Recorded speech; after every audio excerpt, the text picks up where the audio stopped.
Shifting gears to our crowding analysis. So when we talk about crowding, what we're looking for is the relationship between deviations and skew. That's what we show on the x-axis, and the volatility risk premium in terms of how we calculate it here at 42 Macro on the y-axis. And what we're trying to find are extremes in those things. When you get to extremes, that certain things tend to happen in asset markets purely as a function of dealers either having to hedge or having to unwind hedges, particularly into OPEX. And so this is why this is such a powerful tool for generating short-term actionable risk management signals. The one thing I'll call out is that now you have a decent amount of eyeball premia, particularly when you look at US, you look at the SPY itself, 23% eyeball premia heading into a week with so much earnings. If those earnings are even just remotely okay, this is how you can get a big squeeze. And this is why I say, now you have that healthy eyeball premia. That's the kind of eyeball premia that is used to perpetuate supportive Vanna flows.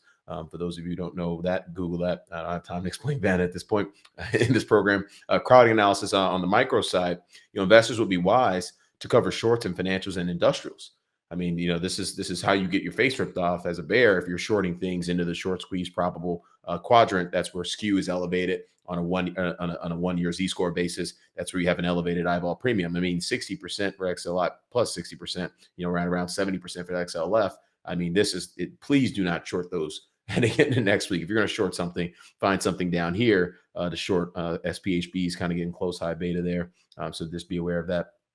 On the aggregate side of crowding, just kind of, one thing I like to look at is just sort of what is the width of these bars. These bars is a bunch of eyeball discount or is it a bunch of eyeball premia heading in the next week? Kind of give you a sense. Okay, is there a lot of Vanna potential or is there not a lot of Vanna potential? Is there a lot of potential dealer hedging on the longs or on the short side of kind of being short gamma to some degree?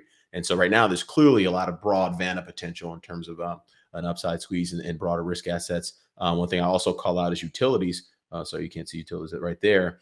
It's also it's a skew and eyeball premium setup there is actually quite positive. And utilities itself, for those of you who are long only mutual fund style investors, those kinds of relative performance type stock pickers, this is utilities is very clearly an asset or U.S. equity sector overweight, not only in the current grid regime, at least the one we're transitioning to next month in May, which is a week away, but also in the pending grid regime for the second half of the year. Dispersion analysis, I mentioned this, the aggressive buying of downside protection on Friday leaves the market vulnerable for a potentially massive earnings driven squeeze higher next week. So one thing I'll call out is, one thing you look for in this dispersion analysis, there's three things we look for. One is the composition of the upper quintile relative to the lower quintile. Are you seeing dominance of defensive names or dominance of pro-cyclical names in either quintile? Number two, how are those things changing at the margin? Is that dominance getting more dominant, and either to the benefit of defensives or cyclicals? And then also, when there's actually a lot of physical dispersion between the winners and the losers. When there's a lot of physical dispersion between the winners and losers, you tend to get these convergence trades. The buy side, the market neutral funds are booking gains and rotating and things like that. So, just this natural delta hedging process that takes place on all these large market neutral players across the buy side. We call them pod shops. So that tends to be an issue. So there's a lot of dispersion risk right now. If you think about financials, Google, face communications, tech, a lot of kind of the mega cap FANG type names, even the kind of higher beta tech type names, momentum, high shortages, all that stuff.